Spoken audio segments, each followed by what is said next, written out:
नमस्कार दोस्तों, मेरा नाम है राहुल यादव और आप सभी का स्वागत है आज की एक स्पेशल वीडियो में।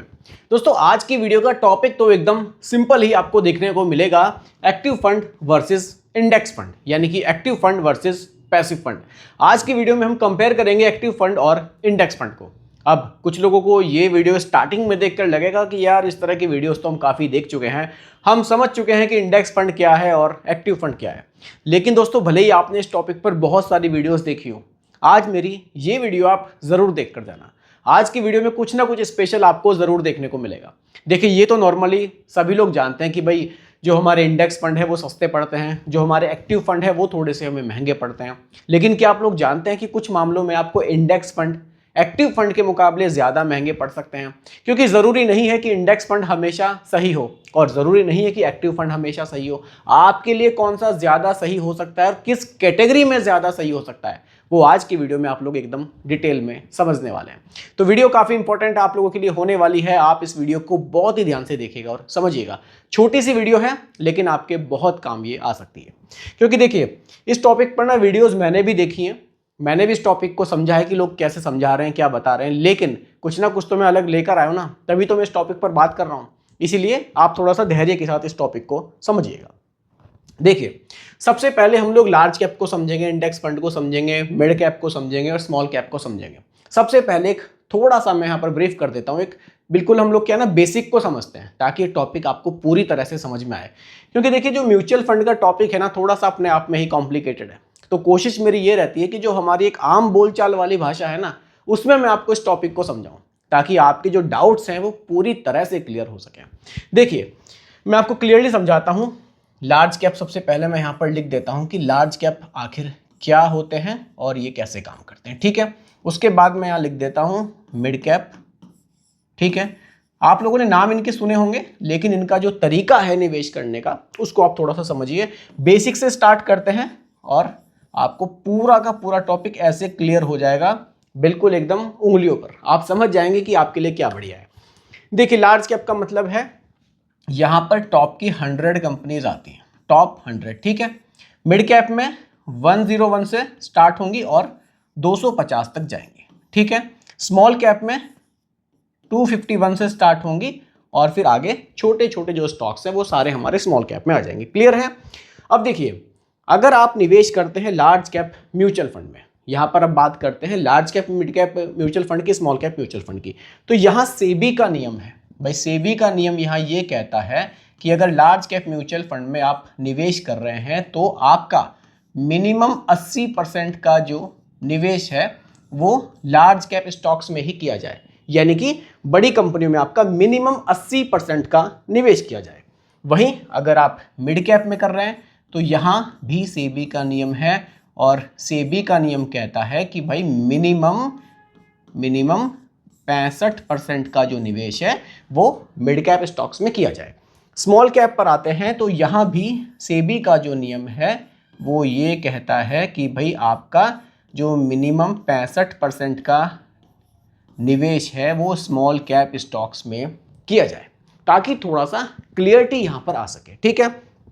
इन तीनों को आपने समझ लिया कि किस तरह से आपका पैसा मार्केट में निवेश होगा। भाई मान लीजिए आपने लार्ज कैप म्यूचुअल फंड में निवेश किया, तो लार्ज कैप में टॉप 100 स्टॉक्स आते हैं जो आप पैसा निवेश करेंगे। फंड मैनेजर मिनिमम 80% आपका निवेश इसमें करेंगे ही करेंगे।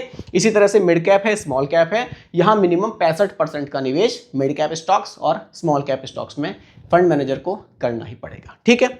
आगे बढ़ते हैं, इंडेक्स फंड पर बात करते हैं। इंडेक्स फंड निफ्टी 50 हुआ आपका या फिर निफ्टी नेक्स्ट 50 हुआ, ठीक है। इसमें तो क्लियर है भाई। देखिए, निफ्टी 50 में आप कर रहे हैं तो टॉप की 50 कंपनियों में जा रहे हैं, नेक्स्ट 50 में कर रहे हैं तो 51 से लेके जो 100 रैंक तक की कंपनी है उसमें आपका पैसा जा रहा है, ठीक है। अब यहां पर जो चीज मैं आपको समझाना चाहता हूं उसको आप लोग थोड़ा सा ध्यान से समझिए। देखिए, इंडेक्स फंड में क्या है, मान लीजिए आपने एक मिड कैप इंडेक्स में निवेश किया, ठीक है, मिड कैप इंडेक्स फंड। अब इसमें क्या होगा, आपका जो पैसा है पूरा का पूरा आपका पैसा, यहां कोई 80% कोई 65% कुछ नहीं है, पूरा का पूरा जो आपका पैसा है वो 101 रैंक से जो स्टॉक स्टार्ट हो रहे हैं और 250 पर खत्म हो रहे हैं, इनमें हो जाएगा निवेश, ठीक है। वहीं अगर आप निवेश कर रहे हैं किसी स्मॉल कैप इंडेक्स फंड में, ठीक है, यहाँ पर मैं लिख देता हूँ स्मॉल कैप इंडेक्स। तो यहाँ पर क्या होगा, आपका जो पूरा का पूरा पैसा है 251 रैंक से स्टार्ट होकर और 500 पे ये खत्म हो जाएगा। ठीक है, ये जो है 250 स्मॉल कैप इंडेक्स फंड की बात मैं कर रहा हूँ। ठीक है, तो 251 से 500 रैंक तक आपका पूरा पैसा निवेश होगा। अब आपको थोड़ा सा क्लियरिटी आनी स्टार्ट हो जाएगी कि मैं क्या समझाने की कोशिश कर रहा हूँ। देखिए, अब यहाँ पर मान लीजिए कि आपने लार्ज कैप फंड में आप निवेश कर रहे हैं, तो आपका 80% तो लार्ज कैप में चला गया, 20% में फंड मैनेजर के पास फ्लेक्सिबिलिटी है, वो मिड कैप और स्मॉल कैप में डाल सकते हैं। ठीक है, वहीं आपने इंडेक्स फंड में निफ्टी 50 में निवेश किया, नेक्स्ट 50 में किया, तो क्लियर है कि टॉप की 50 कंपनियों में और 51 से लेकर 100 तक कंपनियों में जाएगा। लार्ज कैप में और इंडेक्स फंड में कोई ज़्यादा फर्क नहीं है। हालांकि आप कंपेयर करेंगे तो इंडेक्स फंड आपको लार्ज कैप फंड के मुकाबले थोड़ा सा सस्ता पड़ेगा, एक्सपेंस रेशियो कम है, और अगर आप लॉन्ग टर्म के रिटर्न्स देखेंगे तो कहीं कहीं आपको देखने को मिलेगा कि इंडेक्स फंड ने लार्ज कैप फंड को बीट किया है। ठीक है, अब हम आते हैं मिड कैप इंडेक्स और स्मॉल कैप इंडेक्स पर। यहाँ थोड़ी सी पिक्चर चेंज हो जाती है। ज़रूरी नहीं है कि हमेशा ही आपको इंडेक्स फंड फायदा दे।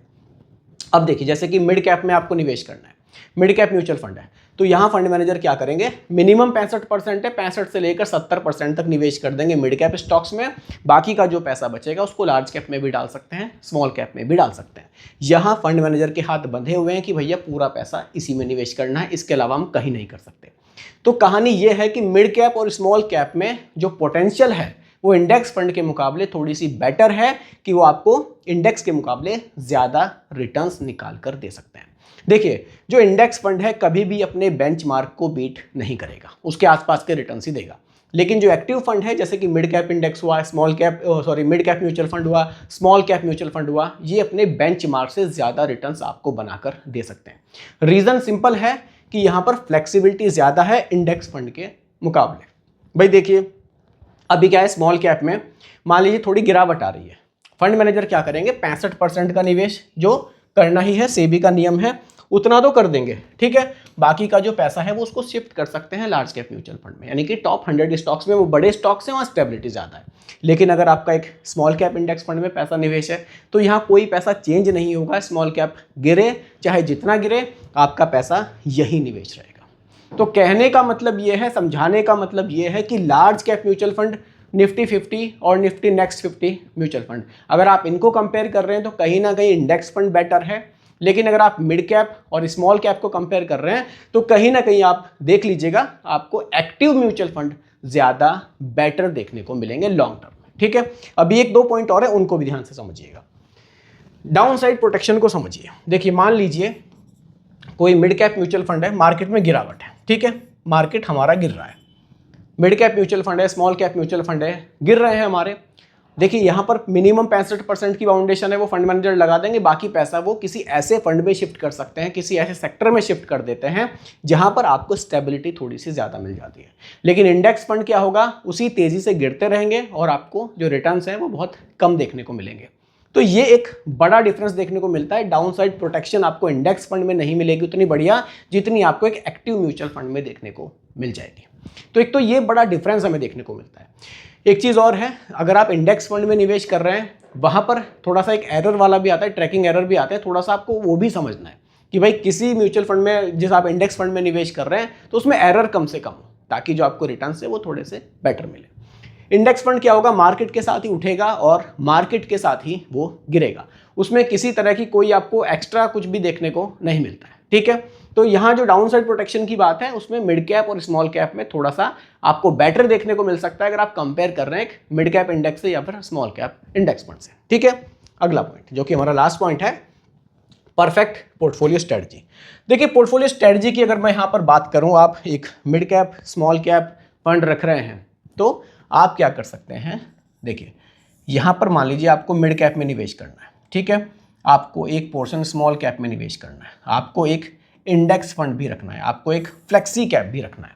तो आप क्या कर सकते हैं भाई, मान लीजिए आप यहाँ पर क्या कर सकते हैं, आपको मिड कैप और स्मॉल कैप, इसमें आप एक्टिव म्यूचुअल फंड रख सकते हैं, लेकिन एक जो आप लार्ज कैप में निवेश करने की बात कर रहे हैं, यहाँ पर आप इंडेक्स रख सकते हैं, इंडेक्स फंड। ठीक है, बाकी आपने यहाँ पर मिड कैप डाल दिया, आपने यहाँ पर स्मॉल कैप डाल दिया, आपने फ्लेक्सी कैप डाल दिया, कुछ गोल्ड डाल दिया।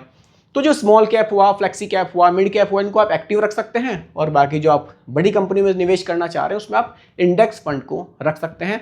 ये आपके लिए एक परफेक्ट पोर्टफोलियो इस तरह से बन सकता है।